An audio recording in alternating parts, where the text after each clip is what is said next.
오늘 우리에게 주신 하나님의 말씀은 구약 성경에서 봅니다. 구약 성경 822쪽 시편 31편 3절 말씀을 장성 목사의 연이역으로 봉독합니다. 주님은 나의 반석과 산성이시니 그러므로 주님의 이름을 인하여 나를 인도하시고 지도하소서. 아멘. 오늘 우리는 성령님 아래 성경 위에 하나님의 말씀을 듣기를 원합니다. 오늘 여러분들이 주목하실 설교 제목은 본문에 나오는 용어입니다. 반석과 산성입니다.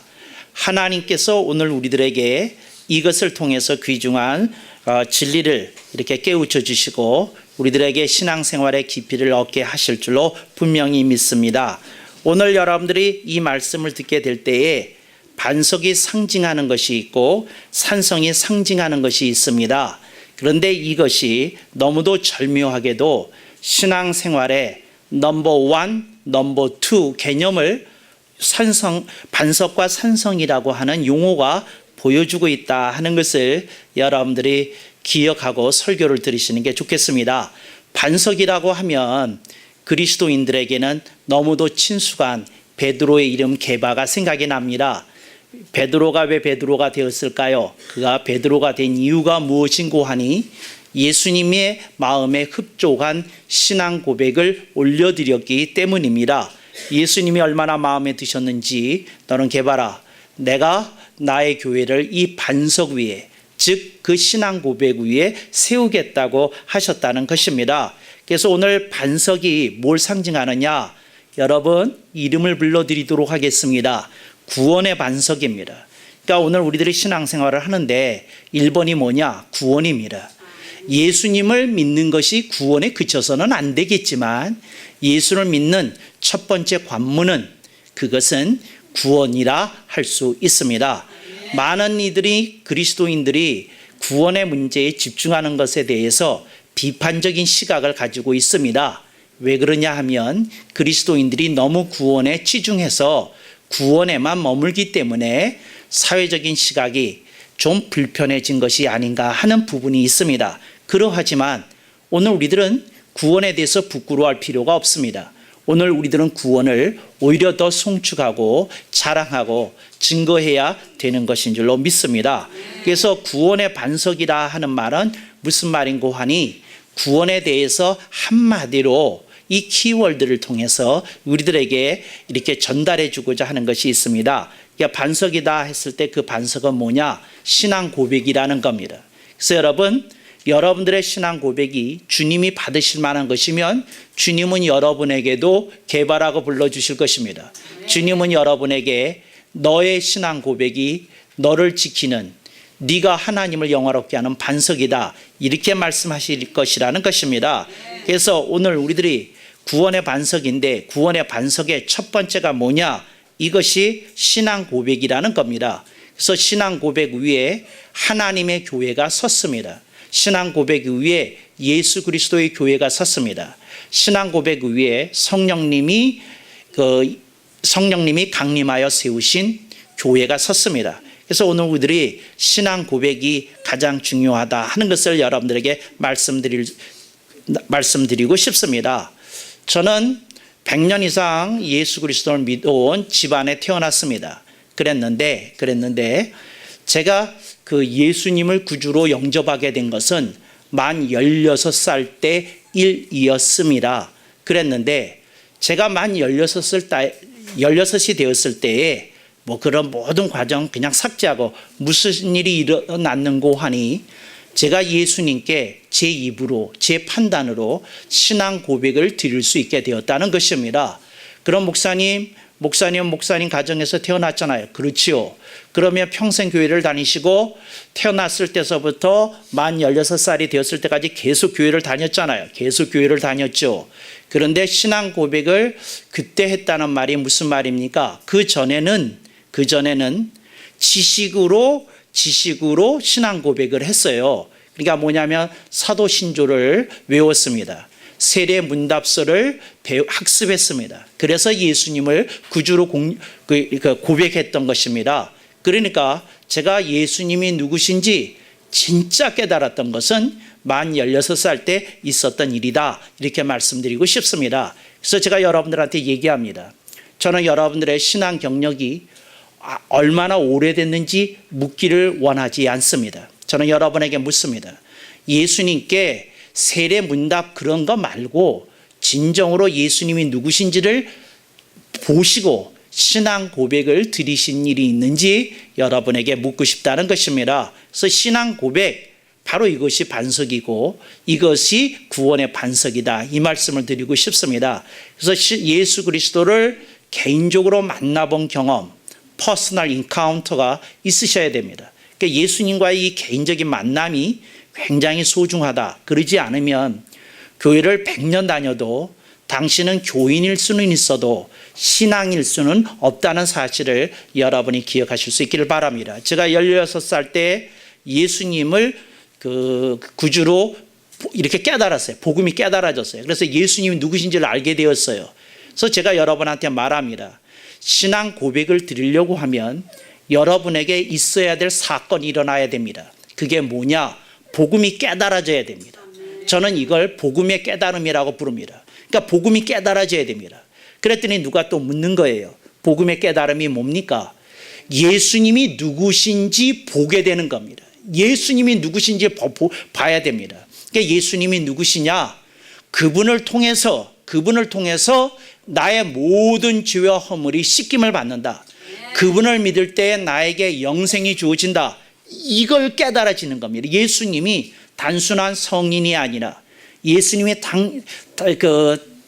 단순히 한 종교의 교조가 아니라 예수님이 나를 위해서 십자가상에서 피와 물을 쏟기까지 나를 향한 사랑을 증거하시고 하나님의 뜻을 이루신 분이시고 나뿐만이 아니라 온 인류의 죄를 대신 걸머지시고 십자가에서 죄가 없으신 분이 하나님의 어린 양으로서 죽으시고 부활하시고 승천하셔서 구원을 이루신 분이시고 그를 통해서 구원의 길을 열어놓으신 분이시다. 이렇게 예수님이 보이시면, 그러니까 머리로가 아니라 여러분들이 진정 깊은 곳에서부터 마음으로부터 이것이 깨달아지고 보여지게 되면 그때에 나오는 여러분들의 말을 신앙 고백이라고 하는 겁니다. 그래서 신앙 고백을 하는 사람은 반석에 쓴 것이고 반석에 쓴 사람은 구원을 받은 겁니다. 그래서 구원의 반석입니다. 그래서 제가 여러분한테 얘기합니다. 혹시 이 자리에 교인이 앉아 계시다 그러면 형제여 깨어나시기 바랍니다. 교인은 천국에 들어가지 못합니다. 신앙인이 구원을 받습니다. 그러니까 이거 교인이 구원을 받는 게 아니라 예수 그리스도를 구주로 고백한 이만이 천국에 들어간다는 사실을 여러분들이 꼭 기억하실 수 있기를 바랍니다. 일부 교파에서는 사람들에게 이렇게 묻습니다. 당신이 예수님을 만나셨어요? 묻습니다. 예, 만났어요. 그러면 그 다음에 두 번째 그 얘기를 합니다. 근데 그 날짜가 언제예요? 이런 얘기를 합니다. 제가 여러분한테 얘기합니다. 여러분, 날짜 기억하시면 좋겠지만 신경 쓰시지 말기를 주님의 이름으로 당부드립니다. 아멘. 여러분이 혹시 날짜를 기억하지 못해도 여러분들이 신앙 고백 드린 것이 유효하다는 사실을 기억하실 수 있기를 바랍니다. 어떤 좀 미련한 남자가 있어요. 이 남자가 결혼 기념일 기억 못합니다. 내가 묻겠습니다. 이 남자가 결혼 기념일을 기억 못한다고 해서 결혼이 무효화되지는 않습니다. 무효화되지는 않어요. 엄청 구박을 받겠지만 무효화되지는 않습니다. 그러니까 여러분들이 그거 꼭 기억하시기 바랍니다. 그러니까 오늘 우리는 하나님의 은혜 가운데 우리들이 신앙 고백을 드렸던 그 사실만 우리들에게 생생하다면 우리는 구원을 받은 줄로 믿습니다. 여기까지가 신앙 고백에 대한 얘기입니다. 그랬더니 누가 목사님 두 번째로 넘어가기 전에 한 가지 더 정리해 주시죠. 성경의 어떤 구절을 보면 세례가 굉장히 중요한 것으로 나오는데 목사님 여기도 조금 말씀해 주시죠. 제가 여러분에게 이걸 나누기를 원합니다. 신앙 고백을 드린 자는 공교회 앞에서 자신의 신앙 고백을 공적으로 한 번 더 하고 세례를 받는 겁니다. 혹은 침례를 받는 겁니다. 그럴 때에 이 사람은 대외적으로 공표하는 겁니다. 나는 예수 그리스도인이다. 내 종교는 그리스도교이다. 이렇게 표현을 하고 나는 평생 그리스도인으로 살 것이다. 이렇게 표방하는 겁니다. 그런데 제가 여러분한테 얘기합니다. 세례가 구원의 표식이기는 하지만 구원을 보증하는 건 아닙니다. 구원을 보증할 것은 성령님의 사역이시고, 성령님은 진정한 신앙 고백을 드린 자의 그 신앙 고백을 통해서 그를 그리스도인으로 평생 지켜줄 줄로 믿습니다. 그게 무슨 말이냐면, 세례를 받는 순간부터 성령님의 보증이 발효되는 것이 아니라 신앙 고백을 드린 그 순간부터 여러분이 그리스도인이라는 것을 성령님이 보증해 준다는 사실을, 인쳐주신 사실을 보증해 준다는 사실을 여러분들이 꼭 가슴에 새기실 수 있기를 주님의 이름으로 축원합니다. 그래서 이게 첫 번째 구원의 반석이었습니다. 두 번째 부분을 잠깐 넘어가겠습니다. 이 두 번째 산성인데, 산성이 뭐냐? 승리의 산성입니다. 여러분, 산성이 상징하는 게 뭔지 아십니까? 거대한 벼랑이 있어요. 바위로 된 산입니다. 거기에다가 성체가 지어졌습니다. 이게 산성입니다. 할렐루야. 그러니 얼마나 난공불락입니까? 전쟁을 하면 이긴다 하는 표시를 이 산성이 표시하고 있는 것입니다. 그런데 이 승리의 산성이라고 하는 말은 무슨 말인고 하니, 여러분이 예수님을 믿었습니다. 신앙 고백을 드렸습니다. 여러분들이 성령님이 보증하시는 그리스도인이 되었습니다. 천국 시민이 되고 하나님의 나라의 백성이 되었습니다. 할렐루야, 아멘. 이렇게 되었지만 제가 여러분한테 말합니다. 여러분의 삶 속에서 문제가 사라지지는 않을 겁니다. 돈 문제 그대로 남아 있습니다. 직장 문제 그대로 남아 있습니다. 취업 문제 그대로 남아 있습니다. 사업 문제 그대로 남아 있습니다.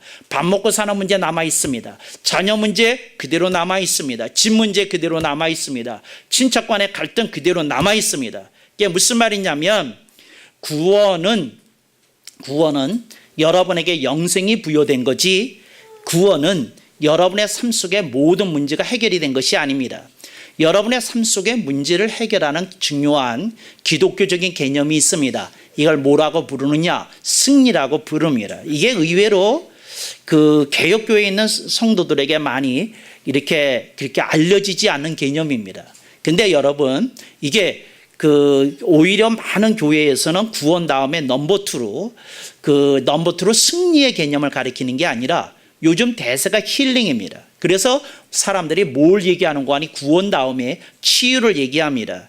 치유는 다음번에 언제고 한번 설교를 하겠습니다만, 여러분 기억하십시오. 넘버 1 구원입니다. salvation.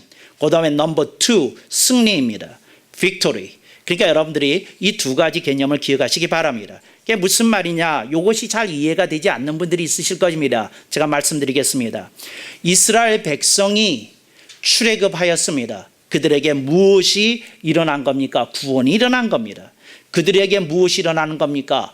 그 어둠의 세력으로부터, 권세로부터 해방이 된 겁니다. 자유를 드리게 된 겁니다. 이스라엘의 모든 60만 대중 위에 하나님의 구원이 온전히 임했던 겁니다. 이게 구원입니다. 그런데 그들을 통해서 하나님께서는 광야 생활을 통해서 그들을 훈련하기를 원하셨습니다. 그리고 하나님은 그들에게 가나안을 정복하라는 비전을 주십니다. 그게 뭡니까? 승리입니다. 그러니까 구원을 받은 성도들에게 나아가라는 겁니다. 가나안을 정복하라는 겁니다.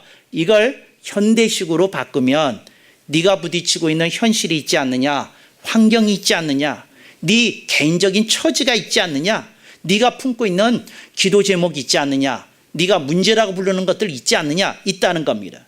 현실이 있고 환경이 있고 처지가 있고 문제가 있고 기도 제목이 있습니다. 이게 무엇이든 간에 우리를 자꾸 도전해 오는 것들입니다. 우리를 끊임없이 괴롭게 하는 것들입니다. 그런데 이런 것들을 향하여 주님이 말씀합니다. 네가 산성이 될지라, 네가 승리할지라, 이렇게 말씀하시는 겁니다. 그래서 오늘 두 번째 개념이 승리의 산성이더라는 거죠. 오늘 이 자리에 함께한 어린이들 가운데 학교에 어떤 특정한 과목이 힘든 아이들이 있어요. 그 과목이 아직 이 아이에게 뭐로 남아있는 겁니까? 문제로, 기도 제목으로 남아있는 겁니다. 이 아이가 그 과목에 대해서 뭐 해야 되는 겁니까? 승리해야 되는 겁니다. 이런 개념입니다. 승리의 개념을 꼭 사회적인 어떤 성공의 개념과 연관시키지 마십시오. 이건 무슨 말이냐면, 여러분이 하나님의 말씀을 가지고 현실에서, 환경에서 적용해서 이겨내야 된다, 열매를 거둬내야 된다 하는 그 뜻으로 여러분이 새기실 수 있길 바랍니다. 하나님의 백성이 가나안을 정복하고자 할 때 그들에게 대두되었던 것이 있습니다. 첫째는 요단강이었고 두 번째는 여리고성이었습니다. 하나님 말씀합니다. 너희들이 법궤를 앞세우고 요단강을 건너라고 말씀하십니다. 그리고 돌라고 말씀하십니다. 그리고 여리고성을 무너뜨리라고 정복하라고 말씀하십니다. 이게 신앙생활의 하나의 코드입니다. 하나님이 이렇게 말씀합니다.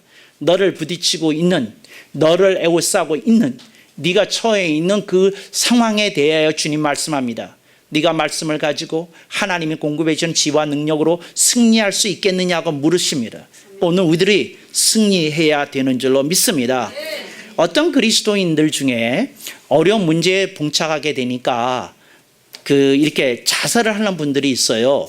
그런데 저는 오늘 자살에 대해서 말을 하려는 게 아니고, 그분이 교회에서 신앙 고백을 하고 참 이렇게 신앙생활 잘했는데 사업이 어려워져서 이렇게 자살하는 분이 있어요. 그러면 이분에게 뭐가 있었다고 우리들이 여겨집니까? 구원이 있었다고 여겨지는데 이분에게 무엇이 없었던 겁니까? 승리가 없었던 겁니다. 현실 속에서 문제가 부딪혔을 때 그걸 극복하지 못했다. 이걸 여러분들에게 말씀드리고 싶은 것입니다. 그래서 여러분, 우리들이 가슴 속에서 우리들이 겪고 있는 일들이 있습니다. 우리들이 생각하는 여러 가지 일들이 있습니다. 그거 주님이 말씀합니다. 얘야, 네가 오늘 이 개념을 붙잡아라.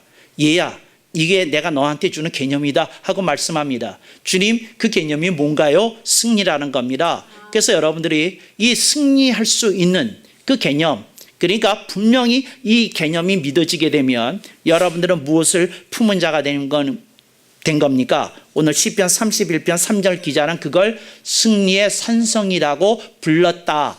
승리라는 말은 원문에는 없습니다만 승리의 산성이라고 불렀다. 여러분들에게 이렇게 제가 지시하는 것입니다. 그래서 여러분들에게 이 승리가 가슴에 들어와야 됩니다. 그런데 오늘 본문을 잠깐 보겠습니다. 주님은 나의 반석과 구원의 반석과 승리의 산성이시니, 그리고 말합니다. 그러므로 주님의 이름을 인하여 나를 인도하고 지도해 달라고 말합니다. 그러니까 무슨 말입니까? 주님께서 그 문제를 부셔달라고만 얘기하는 게 아니라, 주님, 제가 감당할 수 있도록, 제가 극복할 수 있도록 나를 인도하고 지도해 달라는 겸손한 기도가 이어지고 있다 하는 걸 여러분들이 확인할 수 있습니다. 그래서 여러분들의 삶 속에 여러분들이 승리해야 됩니다. 제가 여러분에게 참 안타깝게 이렇게 얘기할 수밖에 없습니다. 많은 그리스도인들이 구원은 받았습니다. 그러나 많은 그리스도인들이 생활 전선에서 승리하지 못할 때가 자주 있습니다. 그 생활전선이라는 말 여러분 처음 들어보십니까? 생활전선이라는 말도 신학 용어입니다. Living Front라고 부릅니다. 그러니까 생활전선이라는 거죠. 우리들이 이렇게 현실 속에서 이렇게 부딪히고 있습니다. 이게 왜 전선이 나요? 세상이 우리를 잡아먹을 수도 있고 우리가 세상을 극복해낼 수도 있고, 그런 관계라는 겁니다. 그래서 우리들이 서 있는 자리, 바로 서 있는 그 자리가 바로 생활전선입니다. 그런데 생활전선에서 우리들이 밀리게 되면 어떤 일이 벌어지나요? 신앙생활의 회의의 그림자가 이렇게 드리워지게 됩니다. 그리고 어떻게 되나요? 인생을 살아가는 삶맛이 이뤄지게 됩니다. 그래서 여러분들의 삶 속에 승리라는 개념이 굉장히 중요하다. 이제 이걸 여러분들에게 말씀을 드리고 싶습니다. 개혁교회하고 좀 반대편에 있는 교회들이 있습니다. 개혁교회하고 좀 반대편에. 제가 반대편이라고 하는 말은 개혁교회 신앙 노선과 이게 전혀 상관없는 엉뚱한 그 교회들이 있습니다. 그 중에 한 교회, 미국에서 유명한 교회를 하나 들자면 그 조엘 오스틴 목사가 심호하는 레이크우드 교회라고 얘기할 수 있습니다. 그런데 이 교회는 설교를 들어보면 전적으로 치중하는 게 뭐냐? 넘버 2, 승리의 개념에 이게 집중하고 있습니다.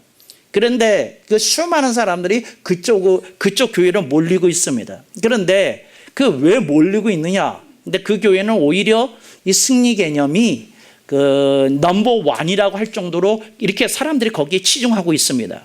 그런데 여러분들이 이렇게 물으실 것 같아요.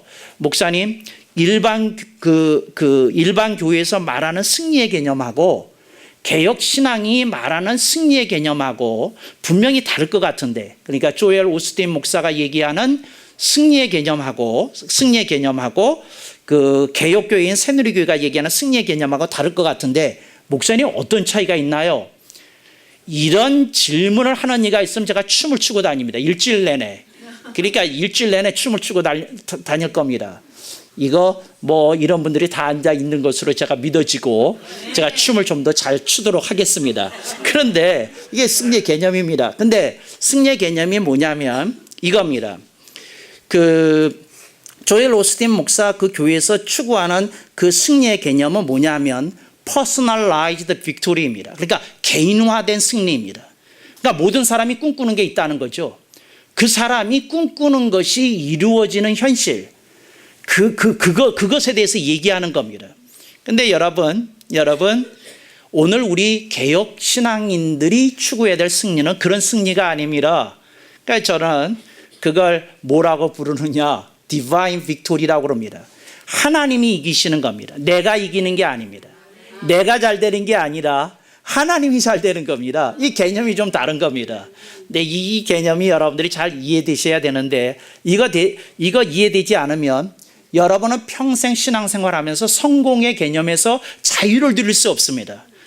그래서 제가 그 교회, 레이구드 교회를 제가 거론했던 겁니다. 그래서 여러분들이 이걸 기억해야 됩니다. 그랬더니 어떤 어린이가 손을 들고 이렇게 질문을 하네요.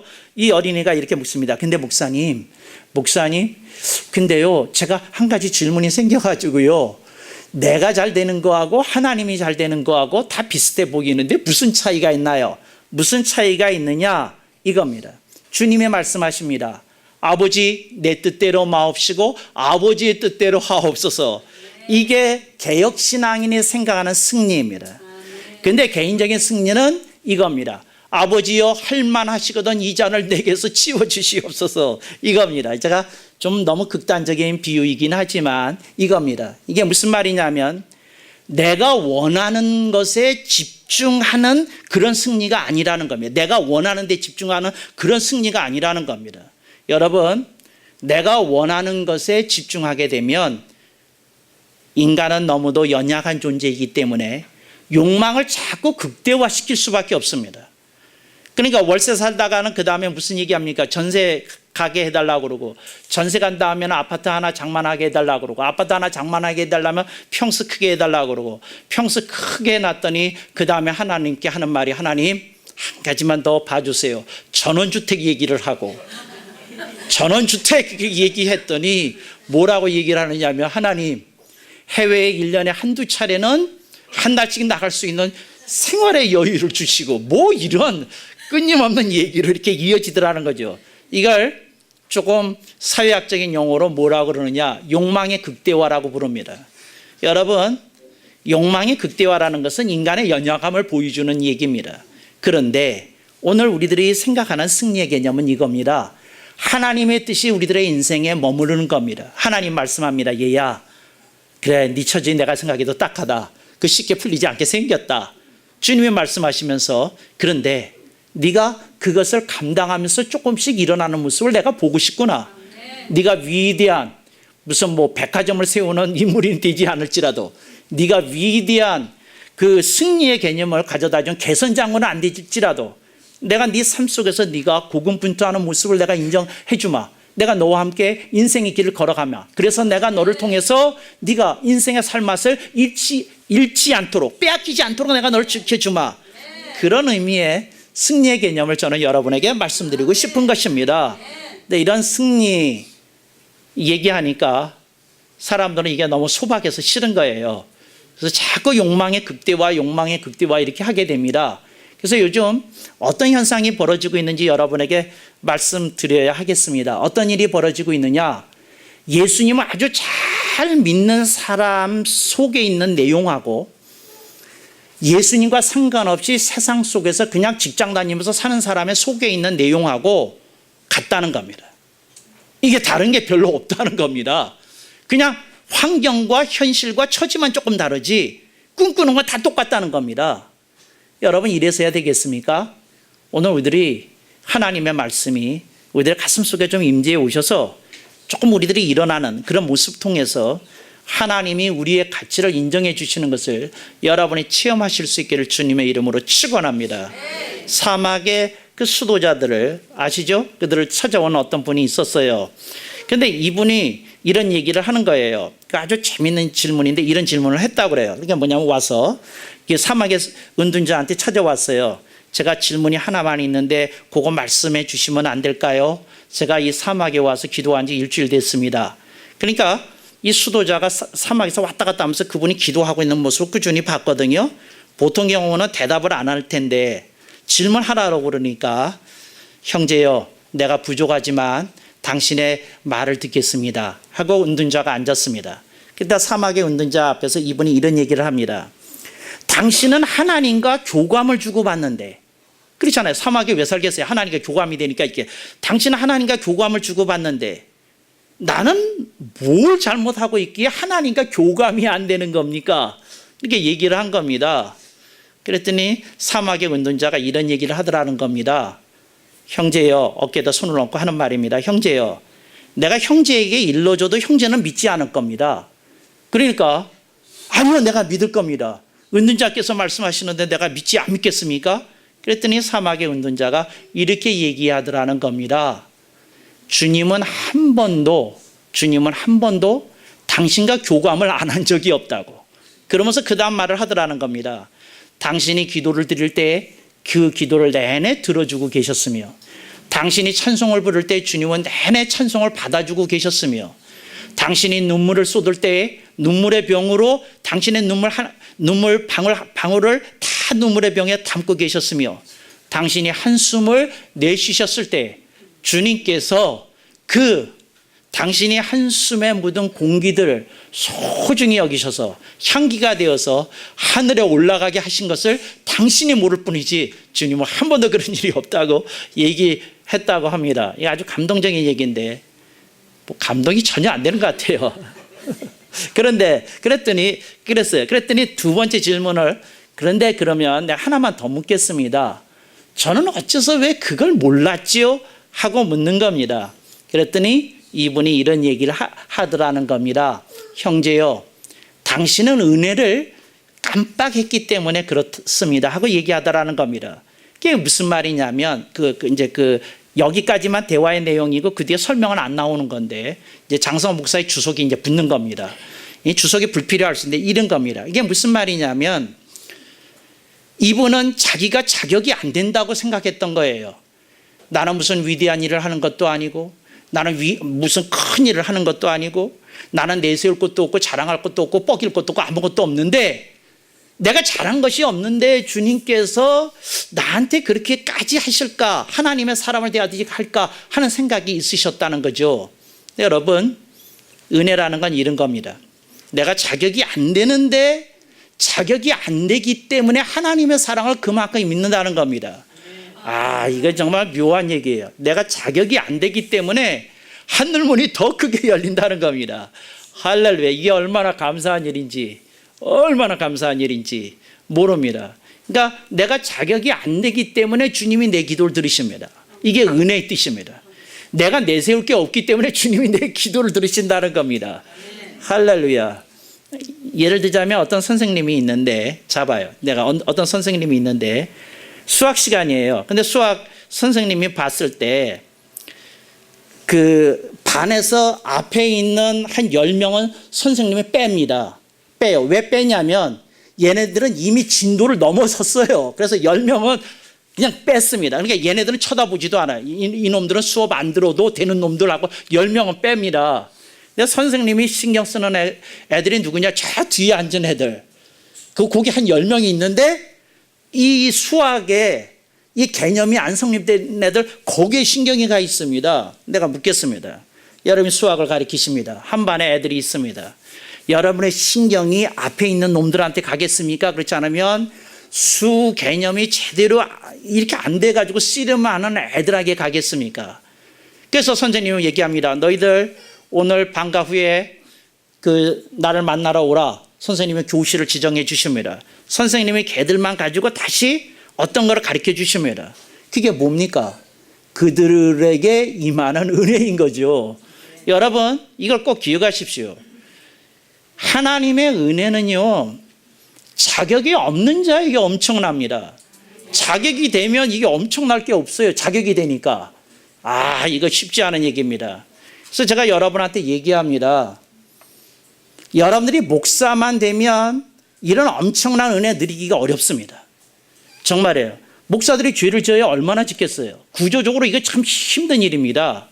그런데 여러분들이 오늘의 삶 속에서 여러 가지 저한테 고백 못하는 여러 가지 일들이 있잖아요. 생각으로, 마음으로, 몸으로 어쩌고 뭐가 있잖아요. 근데 여러분들이 자격이 안 되기 때문에 엄청난 그 은혜를 체험할 수 있는 겁니다. 그러니까 목사는 1년을 가도 눈물 한 번 안 흘리는데 여러분은 그렇게 매주일 눈물이 나는 겁니다. 이게 얼마나 감사한 일인지 모릅니다. 그래서 제가요, 저녁에 혼자 앉아서 기도할 때 하는 일이 있어요. 이게 뭐냐면, 제가 여러분보다 들어가기 전에 준비하는 과정이 굉장히 좀 복잡합니다. 근데 뭐가 복잡하냐면, 이게 자격이 없는 자로 들어가기가 쉽지 않습니다. 죄가 잘 생각이 나질 않거든요. 이게 하나님의 은혜 속으로 들어가려고 그러면 어떻게 되냐면, 주님 저는 자격이 없걸랑이요. 주님 저는요 이렇걸랑이요. 이래야 됩니다. 이거 마음을 좀 추스려야 됩니다. 정신 좀 버뜩버뜩 차려야 됩니다. 은혜 없는 자로, 하나님의 엄청난 은혜를 깨닫는 자로 이렇게 가야 됩니다. 근데 여러분, 오늘 본문의 말씀이 그 얘기를 하는 겁니다. 여러분들이 승리하는 거, 여러분이 자격이 되기 때문에 승리하는 게 아닙니다. 자격이 안 되기 때문에 승리하게끔 되어 있는 겁니다. 이 말을 믿는 이들에게 주님의 놀라운 승리의 역사가 일어날 줄로 믿습니다. 그런 여러분이 되시기를 주님의 이름으로 축원합니다. 아멘.